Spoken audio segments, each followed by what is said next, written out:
Qu'est-ce que tu penses de l'élection de M. Patrick Achi? L'élection de M. Jérôme Patrick Achi, d'abord, M. Patrick Achi n'est pas nouveau dans la sphère RHDP. Et donc, ce n'est pas quelqu'un qu'on peut dire qu'on ignore, ou bien qu'on ne connaît pas. On le connaît tous. Et il avait déjà occupé presque toutes les fonctions. Peut-être l'une des fonctions qu'il n'avait pas encore occupées en Côte d'Ivoire, c'était président de la République. Là, c'est pas vote, hein. Et puis maintenant, le président de l'Assemblée nationale. Or, qui est le chef de Patrick Achi? Ce n'est pas Patrick Achi qu'il faut regarder.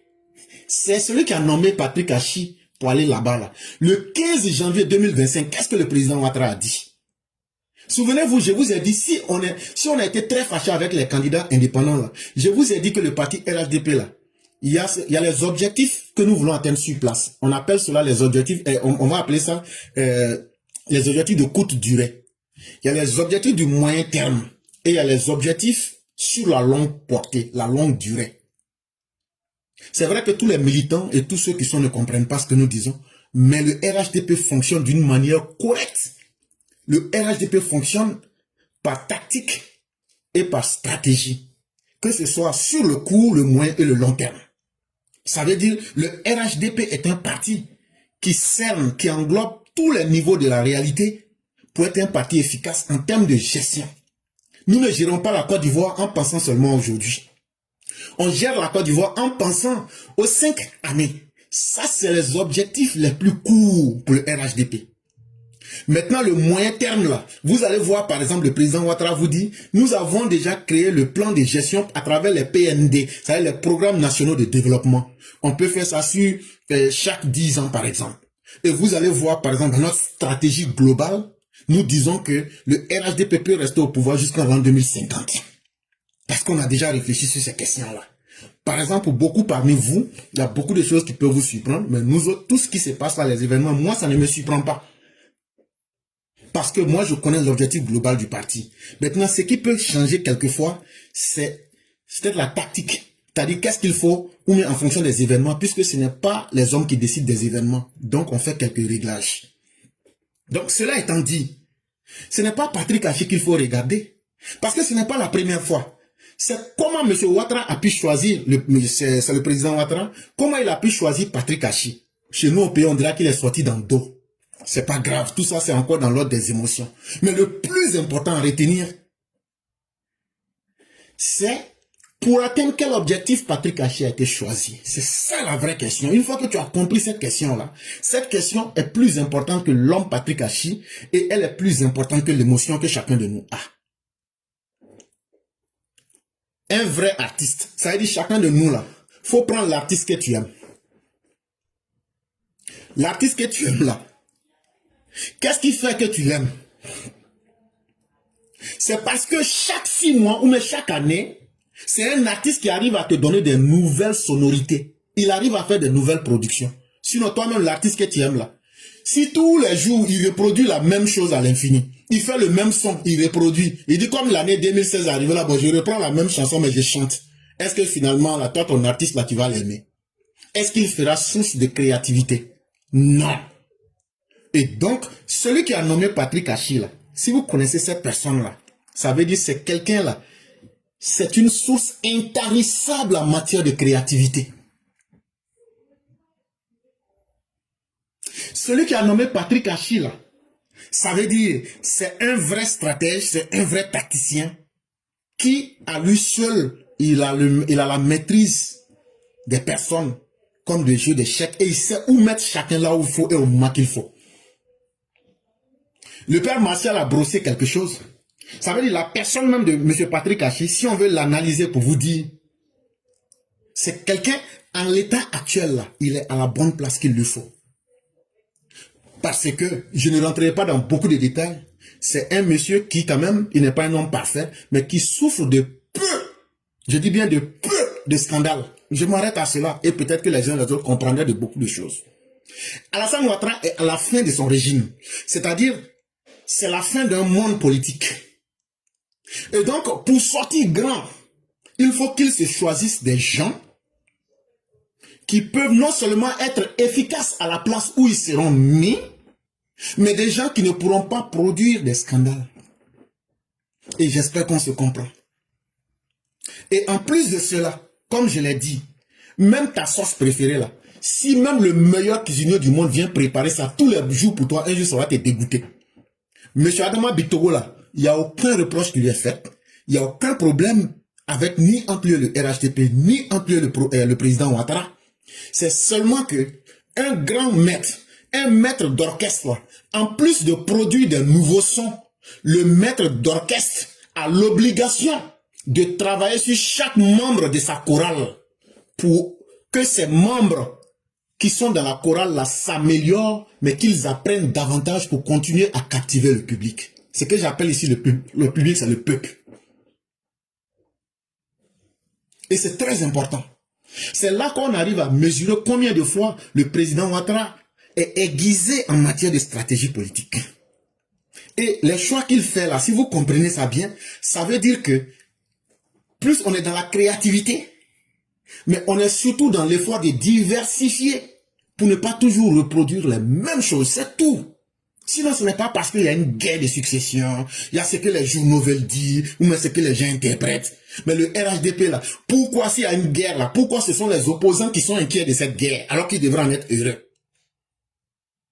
Et donc, laissez les gens dire ce qu'ils ont envie de dire, mais la réalité c'est que nous savons, on ne peut pas tout dire en public, mais c'est que le RHDP là, c'est le président Ouattara qui contrôle tout.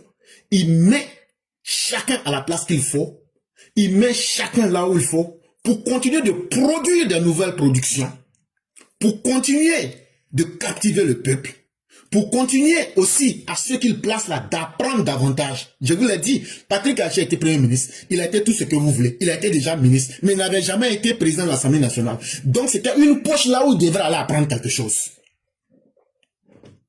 C'est aussi simple que cela. Adama Bitoro a été président de l'Assemblée nationale, mais il n'a jamais été Premier ministre. Il n'a pas, donc peut-être là, je dis bien peut-être, il peut être nommé Premier ministre. Parce qu'on veut assister à de nouvelles choses. Et donc, calmons-nous, laissons les gens bavarder. Celui qui a la tête là, s'il n'était pas créatif là, pourquoi chacun dit ici, oh, il est sorti dans le dos des gens.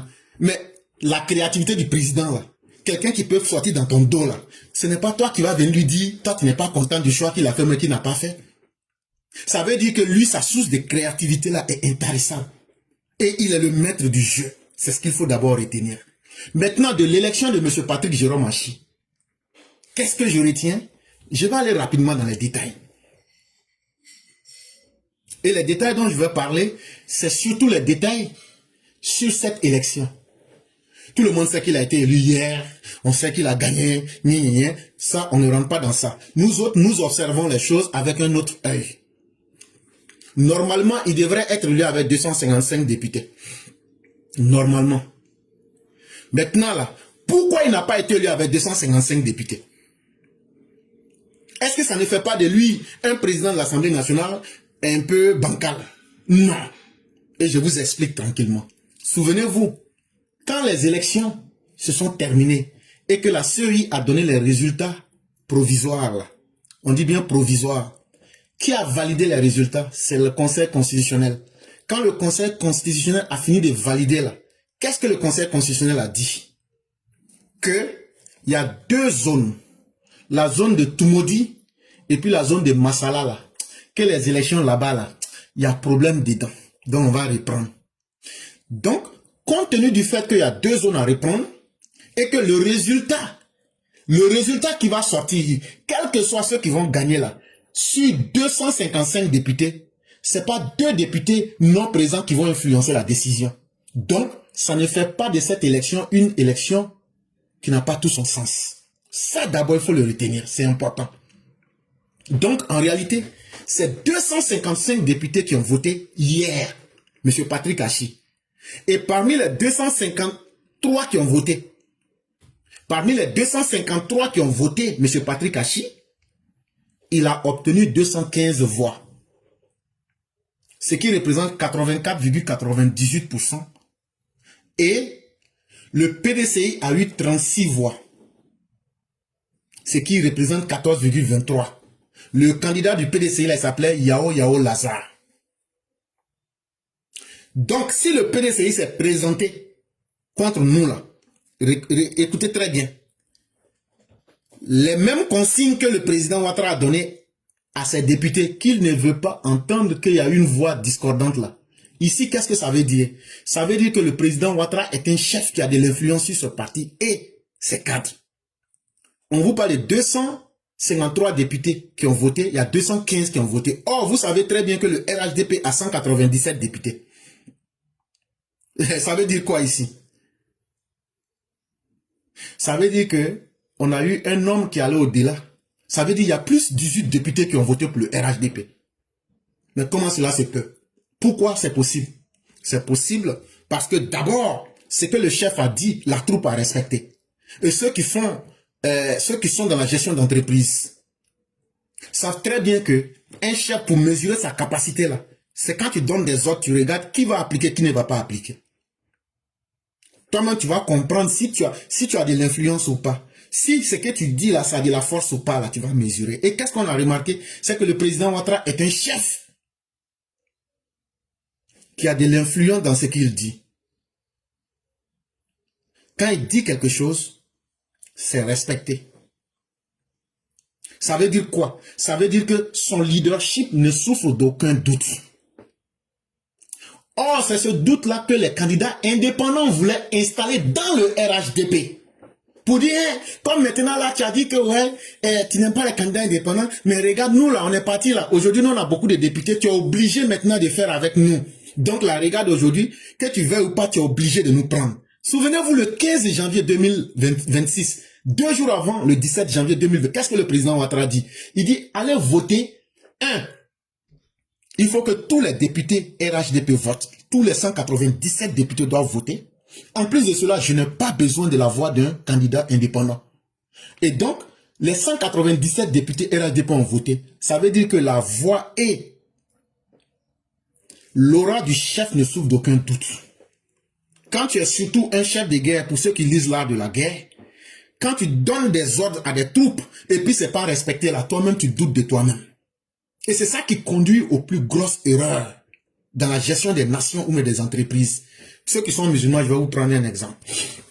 Le prophète des musulmans, une fois il y avait une guerre, j'ai oublié le nom, et il a dit à ses partisans, ne descendez pas de la montagne. Il dit, quel que soit le problème, ne descendez pas de la montagne. Mais à un moment, la guerre va devenir tellement chaude que les gens vont désobéir, ils vont descendre. Et quand ils descendent là, ce jour-là, ça a failli être la fin de l'islam, tellement le carnage était un carnage. Et donc, vous aurez compris que quand un chef donne une décision là, toi qui dois appliquer cette décision là, ce n'est plus à toi de réfléchir. Parce que le chef, en donnant une décision, il est prêt à assumer les conséquences.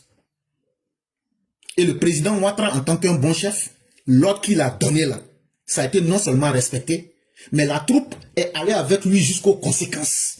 Mais qu'est-ce qu'on constate? Au-delà de ces troupes, c'est comme si on était sur un champ de guerre. Maintenant, il y a 18 soldats du camp ennemi qui sont venus même s'ajouter à sa troupe. Donc, ça veut dire que le président Ouattara est un chef charismatique dans son parti, mais il est un chef qui a de l'influence et il est un chef qui demeure charismatique, mais en plus de cela, cela va au-delà de son parti politique. Et donc, moi, j'ai beaucoup aimé cette partie. Parce que, en réalité, faites le calcul, la soustraction, 253 moins 215. Les 253 députés qui ont réellement voté, moins le nombre total de députés qui ont voté le RHDP, tu retrouves la différence fait 38 députés. Mais pourquoi on dit que non? On dit 36. C'est pas parce qu'on est tonton. C'est pas parce qu'on ne sait pas calculer. Sinon, je vous ai donné le vrai résultat. Mais pourquoi on dit aux gens que c'est 36 députés? C'est simplement que parmi les 38 qui ont voté, les 38 personnes restantes là, il y a 2 qui ont voté bulletin blanc. Sinon, tout le monde sait, le RHDP a 197 députés, le PDC en a 32, et puis il y a 24 indépendants. Donc là, parmi les indépendants là, il y a 2 qui ont voté bulletin blanc. C'est ce qui fait que quand on fait le calcul, 253 moins 215, on te dit 36. Parce que les voix des bulletins blancs là, les 2 là, on va rapidement au calcul, c'est tout. Et donc, c'est très important. Mais ici, qu'est-ce que vous constatez? C'est qu'il n'y a pas eu de bulletin nul. Un bulletin nul, c'est quoi? Un bulletin nul, je m'en vais voter et puis j'ai fait des erreurs. Et à cause de ces erreurs-là, ça veut dire que j'ai fait un choix, mais j'ai mal fait le choix ou mais j'ai mis des trucs dessus. Donc, ça devient un bulletin qui n'a aucune importance. Mais un bulletin blanc, ça veut dire je n'ai pas voté contre, je n'ai pas voté pour. C'est ça qui est bulletin blanc. Maintenant, si vous me demandez, mais qui sont les deux qui ont voté bulletin blanc là? Je ne sais pas. Mais je peux soupçonner que ce sont les candidats indépendants, les 24 candidats indépendants là, de quelque parti qu'ils soient, je sais que c'est parmi eux là-bas. Puisque le PDCI aussi, c'est que le président Ouattara a dit à son groupe parlementaire là, c'est la même chose que le PDCI aussi a dit à son groupe parlementaire, ne votez, votez le PDCI. Et comme le PDCI a 32 députés, vous allez voir que le PDCI, si vous vous souvenez bien, on dit qu'ils ont eu 36 voix. Ça veut dire qu'il y a 4 députés indépendants qui se sont ajoutés sur lui. Ce que je fais là, c'est important, suivez bien. Le PDCI, le RHDP a 197 députés. Mais lorsqu'on s'en va voter, on retrouve 215 personnes. Ça veut dire qu'il y a 18 indépendants qui se sont ajoutés. Le PDCI, qui a 32 candidats, députés, quand on s'en va voter, il y a 4 indépendants qui se sont ajoutés. Et il y a 2 parmi les 24 députés indépendants, il y a 2 qui ont voté bulletin blanc. Donc le calcul, il est fait. Et donc on retrouve 18 indépendants qui ont voté. Qui sont les 18 indépendants? Ce n'est pas à moi-même de vous le dire. Il y a certains qui se sont déjà présentés. Mais ce que je sais, je ne peux pas vous prendre par les noms parce que je n'étais pas là-bas. Mais ce que je sais, ce ne sont pas les gens du PDCI. Puisqu'il y a plus 4, 32 plus 4. Vous comprenez que le PDCI est passé de 32 dans le vote. Il y a des indépendants qui se sont ajoutés à eux-mêmes. Ça veut dire qu'ils restent fidèles à leur politique. Donc quand j'entends des gens dire que le PDCI dit qu'il veut s'ajouter au RHDP pour essayer de faire un gouvernement, mais c'est de la plaisanterie. Vous savez, nous autres, nous analysons les comportements et nous comprenons beaucoup de choses à travers ce qu'on ne peut pas tromper. Les chiffres, on comprend. Et on peut lire les intentions de quelqu'un, c'est ce qu'on appelle la numérologie.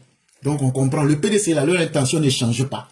Au contraire même, s'ils ont la possibilité, là, ils vont chercher. Ça veut dire qu'ils croient. Ce qui a fait qu'ils ont été élus, là, le langage qu'ils ont tenu, là, écoutez ça pendant les législatives. Ce ne sont pas des langages de développement, ce sont des langages de haine. Ce sont des langages qui nous font, qui vont nous niveler vers le bas, nous tirer pour aller en bas. Donc là, en plus de cela, là, ils vont jamais céder au RHDP, ils vont jamais céder, même si c'est une seule personne, ils vont jamais céder. C'est pourquoi leurs 32 là, ils disent, on va voter les 32 là, nous on reste PDCI. Et en plus, on va chercher à ajouter encore des gens sur nous pour voter, même si on sait qu'on va pas gagner. Ça veut dire quoi? Ça veut dire que le PDCI ne changera jamais sa manière de s'asseoir. Donc, arrêtez et arrêtons de nous faire peur à nous-mêmes. Allons à l'essentiel. Maintenant, les 18 candidats indépendants là, je connais déjà un, lui s'appelle Nabil. Ah, puisque lui, il a félicité le président Ouattara, pardon, le président Patrick Hachi. Donc, ça veut dire que lui-même, là, même si je n'étais pas là-bas, ça veut dire lui, il s'est montré déjà. Ça veut dire lui, il a voté pour lui. Ça, c'est clair, on est d'accord sur ça. Maintenant, il reste 17. Maintenant, là, c'est à vous-même de voir qui sont ces personnes. Mais ce qui est important pour nous, en tant que le RHDP, des 18 personnes qui ont voté, il faut spécifier, et je le répète, nous n'accepterons pas ceux qui ont signé les fiches de bonne conduite. À l'intérieur du parti, ceux qui ont signé les fiches de bonne conduite, là. Et puis, ils n'ont pas respecté les règles du RHDP. Ils ont fait ce qu'ils veulent, là. Vous, je tiens à vous le dire. Je vous l'ai dit depuis longtemps. Vous ne croyez pas. Le vendredi 15 janvier 2026, le président Ouattara est venu vous dire. Or, quand Ouattara dit, Ouattara fait. Il dit, nous n'avons pas besoin des candidats indépendants. C'est de quels candidats indépendants il parle? C'est les candidats indépendants qui n'ont pas respecté la fiche de bonne conduite. Pourquoi? Pas parce qu'ils veulent être méchants, mais parce que nous avons une obligation de resserrer nos rangs. Et on ne peut pas resserrer nos rangs. Imaginez-vous, le président a dit, je ne veux pas de candidats indépendants. Le président a dit, je veux que les candidats qui ont été élus députés, je veux que vous votez tous ensemble. Qu'est-ce qui est joli?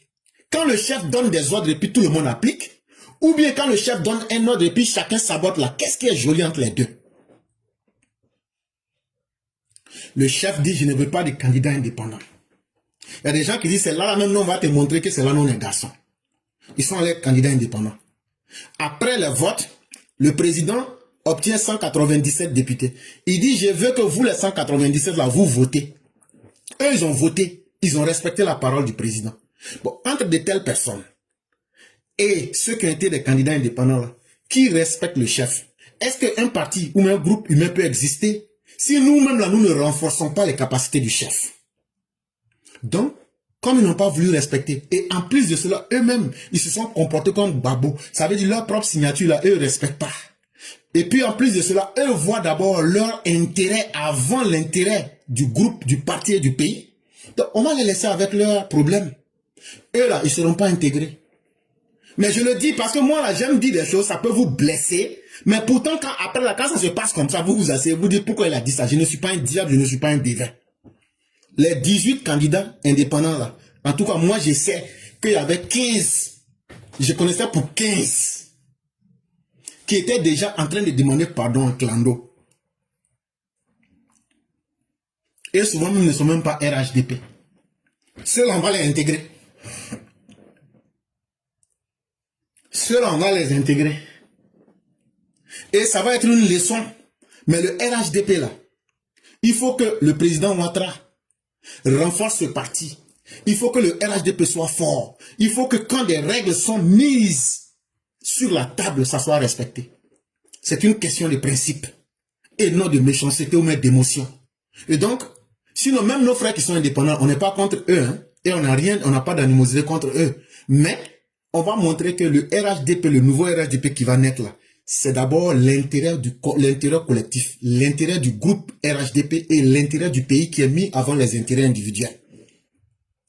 Et c'est ça, si on respecte ce cheminement-là, c'est ça qui va nous faire montrer à chacun, que ce soit les ennemis de l'extérieur, ou que ce soit tous ceux qui ont des velléités à l'intérieur du RHDP, ça va démontrer que nous sommes une force politique et que effectivement, chacun doit être capable de profiter de cette occasion-là pour imprimer de la rigueur à nos propres niveaux, mais être capable aussi de faire ce que la Bible nous dit dans Matthieu 5, verset 30. Si ta main droite est pour toi une occasion de chute, coupe-la et jette-la loin de toi, car il est avantageux pour toi qu'un seul de tes membres périsse et que ton corps entier n'aille pas dans la GN. La GN, là, ne vous inquiétez pas. Lorsque les Juifs avant là, l'endroit où on jetait les poubelles et puis toutes les saletés, c'est ce qu'on appelait la GN. Et donc, avec la lecture moderne de la Bible, on considère ça comme l'enfer. C'est que Matthieu, dans son épître 5, verset 30, nous explique. La main droite ici, c'est pas forcément la main physique. C'est une manière de te dire que dans la vie, là, tout ce qui va te créer plus de problèmes et t'apporter peu d'avantages. Ça veut dire dans n'importe quelle situation. Si toi-même là, tu regardes la situation, et puis tu sais que cette situation-là, les conséquences sont plus énormes que les avantages là. Il dit quand c'est comme ça là, toi-même là, faut te débarrasser de cette situation. Même si tu penses que tu aimes là, il faut t'éloigner de cette situation. Parce que ça sera mieux pour toi de perdre une occasion que de perdre ta vie. Parce qu'en perdant ta vie, tu te mets toi-même en enfer. Et donc là, nous on préfère perdre aujourd'hui des soi-disant individus indisciplinés. Et par notre rigueur, attirer des personnes pour leur dire, si vous avez vu ce qu'on a fait à quelques personnes de notre groupe, la rigueur n'est pas un jeu chez nous. Mais en plus de cela, on va encore apporter des modifications dans le code électoral. Vos histoires de « j'ai été élu sous bannière LHDP, PDC, après j'ai changé là pour tromper la population ». C'est de la malhonnêteté. Ça là, on va mettre fin à ça à travers le code électoral. Si tu quittes, c'est qu'en même temps, tu perds ta victoire et tu perds ton rôle. Asseyez-vous et puis regardez. Ceux qui sont là, bon, et quand je m'appelle Marius Koudou là, je vais aller me faire voter sur RHDP, c'est un exemple, je prends. Hein. Et puis maintenant, quand tu finis de gagner, trois mois après, tu viens dire non, je m'en vais au PDC, mais je m'en vais au PPACI. Ça là, c'est fini. Comme c'est que l'ancien maire de Iré nous avait fait là. Ça là, c'est terminé. On va changer les lois. Ça ne sera même plus possible. Et quand c'est comme ça, là, vous allez comprendre. Donc cette histoire d'indépendant là, c'est fini. On a appris aussi de nos erreurs. Mais on va mettre fin à ça, faites-nous confiance. Mais surtout, ce qu'il faut retenir ici, dans l'élection de M. Patrick Achi, comme je vous le disais, le président Ouattara fait montre de 3 grandes forces, des grands leaders. Ça veut dire le président Ouattara, là, les gens sont assis, yeah, mais le président nous a eu, hein. Papa, qui pensait à ça? Yeah! Non, le président, on peut pas lire dans sa tête, hein? Tcha! Non, c'est un 10. Ah ah, ce qui te surprend là, c'est ça justement la différence entre les leaders et la masse. Je vous dis ça tous les jours, mais les gens ne prêtent pas attention. Les leaders là, ils ont accès à un niveau d'information que toi tu n'as pas. Actuellement là, vous voyez non? Ceux qui sont ministres, ceux qui ne sont pas ministres, ceux qui étaient ministres, ils savent, personne ne sait quel soit il sera mangé aujourd'hui. Il y a des gens que vous allez voir qui seront nommés là. Aujourd'hui, le président Ouattara là, même quand tu étais petit, ton défaut de famille là, il aura ça sur la table. Quand tu étais petit, quand tu allais à l'école là, les gens qui t'ont enseigné là, on va aller leur demander, il était comment? C'est tout ça qui renforce le pouvoir d'un chef. Parce que quand un individu sait ce qu'il doit savoir sur toi, il saura comment te maîtriser. Mais on a eu dans l'histoire des chefs défaillants comme Mobutu ou bien comme Laurent Gbagbo. Mobutu, lui, il aimait beaucoup sortir avec les femmes de ses collaborateurs pour les affaiblir. Laurent Gbagbo, lui, il va frapper, par exemple, je crois que c'était la nièce de Mamadou Koulibaly. C'était pas sa fille en réalité. Et donc, voilà des trucs. Mais juste, ce sont des moyens de contrôle. Mais les vrais chefs ne se mettent pas si bas. Ils profitent pour te connaître. Pour connaître ta personnalité. Et donc, tous ceux qui vont rentrer dans ce gouvernement-là, même votre plat préféré, on connaît. Parce que je ne vais pas vous mentir, même les services de renseignement, on va les mettre. Il y a des gens qu'on va nommer, ils ne vont rien comprendre. Mais quand on va te nommer là, il faut savoir que, même la nourriture préférée de ta maman, qui est morte il y a 25 ans, là, on connaît. Les go que tu cherches là, on connaît. Tes enfants cachés là, on les connaît. Si tu es un homme qui a volé l'argent, on te connaît. Ton défaut là, on connaît. Donc là, ne vous fatiguez pas. Mais c'est ça la force des grands leaders. C'est de connaître chacun pour pouvoir mieux les utiliser. Et Patrick Achi n'est pas à ce rôle par hasard. Il est là parce que, en ce moment-ci, c'est là qu'il peut être le plus utile au parti et à la Côte d'Ivoire.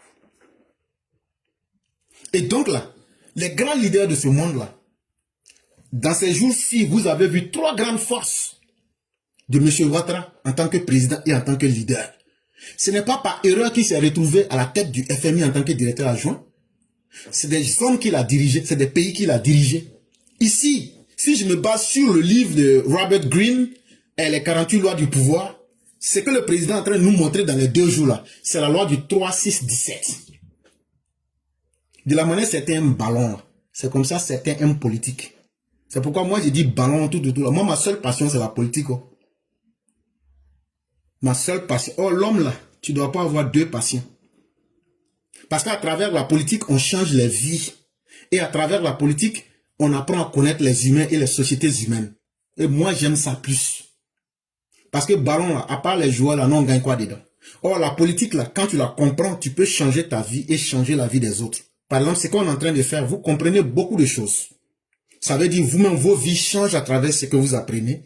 Ce qui fait que, ce qui est utile dans ce qu'on a dit, vous pouvez prendre aussi pour arranger vos vies. Et pour arranger aussi la vie des autres. Et moi, je préfère ça. Et donc ici, si je me base, je dis bien, sur le livre de Robert Greene, le livre là, son titre, c'est les 48 lois du pouvoir. Le président Ouattara est en train de nous faire la loi du 3-6-17. Le 3-6-17, c'est quoi? L'art de dissimuler ses intentions. L'art, la capacité de cacher ses intentions. Attirer l'attention à tout prix. Ça veut dire devenir le point focal. Demeurer le maître du jeu en toutes circonstances. Et l'art de demeurer imprévisible. Ça veut dire 3 stratégies des grands leaders de ce monde. Et je vous explique un peu. Voyez-vous, un grand leader là, si toi, ce que tu penses là, on connaît déjà, est-ce que tu es encore un chef? Et lui, il faut le laisser ça. Tout son entourage là, on connaît déjà ce qu'il fait. Et donc là, c'est ce qui est arrivé à Gbagbo. Quand on s'assoit, on dit que non, Gbagbo n'était pas un bon leader là. C'est ces détails-là qu'on a. On t'étudie. Même à partir de la morphopsychologie, on te connaît. La morphopsychologie, c'est la forme de la tête. Simplement la forme de la tête. On connaît l'homme. Quand on vient ajouter maintenant ton expression corporelle, on apprend à te connaître. Quand on écoute comment tu articules et comment tu places les mots, les différents mots que tu utilises, on arrive encore à te connaître. À travers cela, on peut étudier ce qui est à l'intérieur de toi. On peut connaître ton ça, on peut connaître ton moi, on peut connaître ton subconscient et on peut même connaître ta structure de pensée à travers les mots que tu utilises. C'est ce qu'on appelle la reproduction sociale. Parce qu'il n'y a rien qui est hasardeux dans la vie d'une personne. Et ici, un grand leader, c'est quelqu'un là. Il doit être capable de cacher ses intentions à tout le monde, même à son entourage. De la manière vous-même vous êtes surpris là. C'est comme ça que même ceux qui disent qu'ils ont travaillé avec lui, eux-mêmes ils sont surpris. C'est comme ça que M. Patrick Momachi est surpris. C'est comme ça aussi que tout le monde est surpris. Ça veut dire quoi? Ça veut dire que Ouattara est un grand leader qui sait maintenir même son entourage dans l'incertitude. C'est toujours à la dernière minute où mettre devant les faits accomplis. Et quand c'est comme ça, là, tu as toujours une bonne maîtrise des événements. Et qu'est-ce que ça crée du côté ennemi? On ne peut jamais prévoir ce qu'il veut faire. Et donc, si tu ne connais pas ce que quelqu'un veut faire là, est-ce que tu peux préparer l'attaque contre la personne? Jamais. Au contraire même, en ne sachant pas ce que quelqu'un veut faire, toi-même en voulant faire quelque chose, tu vas toujours t'éloigner de la bonne direction. Et tu vas toujours aller dans ton écran de fumée en pensant que tu es sur la bonne décision. Et la personne s'assoit, elle te comprend. Celui qui est resté et qui a dissimulé ses intentions, lui te comprend mieux. Donc c'est ça qui fatigue les gens du PDCI et du PPACI dans les 2 jours là. Vous avez vu, ils sont sortis un premier temps. Ouattara a discuté avec Tidjane Thiam. Tidjane Thiam va devenir Premier ministre. On était là, on riait, ça nous faisait rire. Après ça encore, on dit c'est les gens du PPACI qui sont venus. Pourquoi ils sont tombés dans ce piège? Parce qu'ils ne connaissent pas les intentions du président Ouattara. De la même manière que les gens même qui sont proches du président Ouattara dans le RHDP sont dans le flou et ne savent pas aujourd'hui. Le fait qu'il demeure un personnage puissant et impressionnant, ça finit par intimider. Et on se dit, mais on ne sait pas ce qu'il pense en réalité. Et ça fait que maintenant, qu'est-ce que les gens font? Ça crée l'effet contraire, c'est les autres qui parlent. Et quand les autres parlent, lui, il arrive à comprendre. Et il arrive à toujours adapter ce qu'il doit faire. Ça, c'est la règle numéro 3.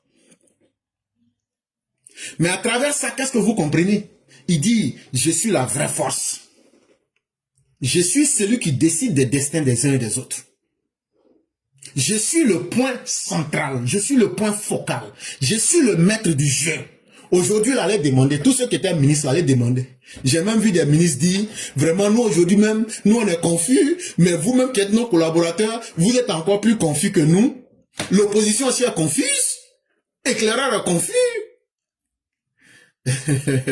Tout le monde est confus. Parce que un vrai leader, il doit être capable d'attirer l'attention à tout prix sur lui. Quand tu es un vrai leader, là, que tu sois présent ou pas, les gens doivent te comprendre. Et parce que les gens vont te juger à l'apparence. Et ce n'est pas visible, ce n'est pas ce qu'on voit qui compte. C'est l'efficacité. Ça veut dire, la puissance que tu dégages là, ça doit permettre et attirer l'attention de tout le monde sur toi. Aujourd'hui, là, est-ce que le président Ouattara est obligé de nous dire que lui, il est puissant? Allez demander aux opposants. Eux-mêmes, ils disent quelque chose, mais après, là, ils viennent et puis ils disent non, c'est faux. Eux-mêmes, ils disent des choses. Nous, on est là, on dit c'est faux. Après, même, ils viennent dire c'est faux. Mais on demande. Ouattara a négocié avec Tidjane Thiam. Aujourd'hui, c'est devenu quoi? Que maintenant, que le PDCI demande pardon, que le PPACI demande pardon. Ah, qu'est-ce qui a changé? À un moment, vous voulez attirer l'attention sur vous, comme si c'est vous qui dominiez. Mais aujourd'hui, pourquoi subitement vous avez changé? Et donc, l'attention est réellement attirée sur qui? Celui qui va décider. Et celui qui va décider, c'est celui-là qui est le plus chatoyant. Parce qu'il est mystérieux. Et quand tu restes mystérieux, tu attires forcément les regards sur toi. Ouattara là, il parle pas. Il est parti en France quand il est venu là. Il a dit qu'on n'a pas entendu. Il est en train de faire quoi, on ne sait pas. Déjà même on ne sait pas. Un jour comme ça, il a choisi un. On est là, on le regarde seulement. Mais ça là, C'est un mystère qui attire l'attention des gens sur toi. Et tout le monde veut comprendre ce que tu fais. Ou bien, comme le disent les Anglais, what you will be up to. Qu'est-ce que tu seras en train de préparer comme le plan prochain? Aujourd'hui, là, un leader, c'est ça. Et la règle numéro 17, pour aller plus rapidement, c'est l'art de l'imprévisibilité. Ça veut dire la capacité de rester imprévisible. Chers parents, et moi, je connais Mère Sali, je connais Marie Koudou, je connais Lee Junior Sang, je connais je connais maman Ami, je connais telle personne. Hé, arrête. Si tu connais toutes ces personnes-là, comment? Hey, c'est simple, mais je connais leurs habitudes. Oui. Aussi simple que cela. Mais je connais leurs habitudes. Quand tu dis tu connais quelqu'un, ça veut dire la personne a l'habitude de faire certaines choses-là. C'est ça que tu connais. C'est ça que tu dis je connais la personne. Et effectivement, quand quelqu'un te connaît à travers tes habitudes, la personne te connaît véritablement. Ça veut dire quoi? Ça veut dire que la personne peut prévoir ce que tu vas faire. Par exemple, c'est un exemple que je prends. Si c'est quelqu'un qui aime, par exemple, voler, ou même quelqu'un qui aime chercher femme, ou même quelqu'un qui aime boire, là. On dit Yao. Yao, moi je le connais. Tu le connais comment? Yao, il faut aller au restaurant là, toujours il est en train de boire là-bas. Ah, donc Yao est alcoolique. Il va là-bas à quelle heure? À quand il quitte au champ à 16 h là, il va s'asseoir là-bas jusqu'à... C'est quand on fait un maquis là, souvent on est obligé de le jeter dehors même. Ah, ok. Comme moi je m'appelle Boukarou Ouedraogo. Moi j'ai quitté le Burkina il n'y a pas longtemps. Donc, en fait, Yao c'est un alcoolique. Donc, ce que je vais faire là, je vais m'apprêter, je vais payer des gens. Quand Yao va, quand on va le chasser du restaurant là, et puis ils vont le jeter, il est saoulé là. Je vais payer d'autres Burkinabés. Vous partez l'attendre quelque part sur la route de sa maison là. Et puis vous l'assassinez. Vous le tuez. Vous avez compris, non? C'est ça leur travail en Côte d'Ivoire. S'ils ne sont pas braqueurs, ils sont là pour tuer l'homme. C'est ça, ils font ça aussi. Faites beaucoup attention. Donc maintenant là, on va dire maintenant, allez là-bas. Un matin on se réveille, Yao est mort sur la route. Il a été dépecé à la machette. Oh mon Dieu, quel sacrilège. Mais Yao est mort pourquoi? Yao est mort parce que quelqu'un connaissait les habitudes de Yao. Si on pousse l'étude, on va appeler ça habitus. Chers parents, apprenez à beaucoup m'écouter. Je dis beaucoup de choses, mais je n'explique pas beaucoup de choses. Tapez habitus, T-U-S. Cherchez à comprendre ce qui est derrière. Donc, ton habitude là, quelqu'un qui connaît là, il peut renverser ça contre toi, puis toi, il va te tuer avec ça. Et donc, quand tu es un vrai dirigeant là, arrange-toi pour demeurer imprévisible. Là où les gens pensent que tu vas les féliciter là, faut les saboter. Là où les gens pensent que tu vas les sanctionner là, faut les féliciter. Et vous allez voir que les grands leaders là, quand les gens commencent à le comprendre, ils disent, toi là tu es méchant, hein, mais vraiment tu es bon. Quand tu es méchant comme ça là, ça nous a permis d'apprendre quelque chose. C'est ça les leaders. Quand Moïse descend de la montagne, qu'il vient trouver les Juifs qui se sont adonnés au Samiri, qu'est-ce qu'il fait? Il dit, bon vous tous là, Vaouan, on les a tous déjà. C'est comme ça. Mais là où il faut faire preuve de magnanimité, qui surprend même l'ennemi, je vous fais retourner encore dans la Chine impériale.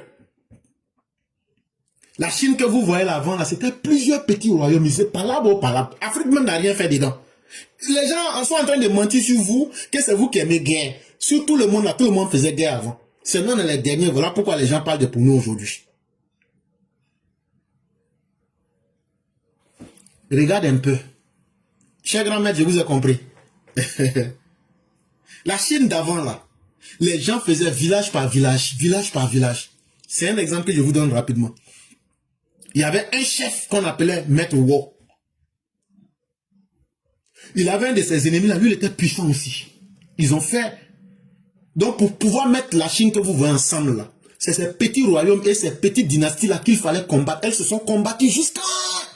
Les plus forts ont dominé. Mais pour que les derniers des plus forts là, se neutralisent entre eux, là, Maître Wo avait un ennemi qui, non seulement il était stratège, il était fort et il avait beaucoup de troupes, Mais pour le battre, lui n'avait pas beaucoup de personnes. Et qu'est-ce qu'il a fait? Il a fallu qu'il fasse des alliances. Et avec ces alliances-là, il a encore pratiqué l'art de la guerre qu'on appelle le leurre, c'est-à-dire tromper l'ennemi pour avoir raison de lui. Et il va arriver à le battre une fois. Quand Maître Wo va battre son ennemi, là, il va dire non, ce n'est pas vrai. Si tu es vraiment garçon, donne-moi une seconde chance. Aïe! L'armée de Maître Wo, tu as pu attraper un ennemi, tu lui donnes une seconde chance? Maître Wo dit, je te donne une seconde chance, va t'apprêter, puis tu reviens. Deuxième, même chose. Maître Wo là, voilà encore. Maître Wo dit, il dit, toi là, c'est parce que tu m'as surpris cette fois-ci. Mais donne-moi encore une troisième chance. Ils sont restés dans ça jusqu'à sixième chance. Quand ils sont arrivés sur sixième là, c'est là Maître Wo dit, hé, toi-même tu connais que je connais. Ça là, sixième on ne va pas dépasser ça. Que tu veux ou que tu ne veux pas, il n'y aura pas septième. Le gars lui dit, si tu m'attrapes dans sixième là, Wallahi Bilay, comme disent les musulmans, Wallahi Bilay, moi-même là, je vais travailler pour toi-même. Et effectivement, il le libère encore. Mais qu'est-ce qui impressionnait les gens? Que ce soit les troupes de Maître Wo, ou bien que ce soit les troupes même ennemies qu'il libérait là. Les gens se disent, mais ça c'est quel type de personne? Tu attrapes quelqu'un qui décide chaque fois qu'il veut te dire, mais c'est toi qui le libères. Donc, c'est que lui, il ne savait pas là. Chaque fois que Maître Wo lui faisait ses faveurs là, ça adoucissait le cœur des troupes de son ennemi. Ils disent, mais voilà un leader qui est gentil. Voilà un leader qui pense à la vie de ceux. S'il peut libérer son ennemi, c'est qu'il peut être gentil. C'est que comment il va donc traiter ceux qui sont avec lui. Donc l'imprévisibilité de Maître Wo créait l'amour dans les troupes de son pire ennemi. Chaque fois qu'il libérait ton pire ennemi là, et ses troupes là, finalement les gens se disent, mais quelqu'un qui est gentil comme ça là-haut, est-ce qu'il n'offre pas du miel et du beurre à ceux qui sont avec lui? Donc ils étaient avec l'autre, mais ils avaient même déjà envie même d'aller chez Maître Wo. Et c'est comme ça, à la sixième bataille, Maître Wo va le prendre. Et qu'est-ce que maintenant l'ennemi dit? Il dit, dis-moi ce que tu veux et je vais me mettre en ton service. Et c'est comme ça qu'ils vont combattre pour mettre toute la Chine ensemble pour que vous voyez la Chine aujourd'hui.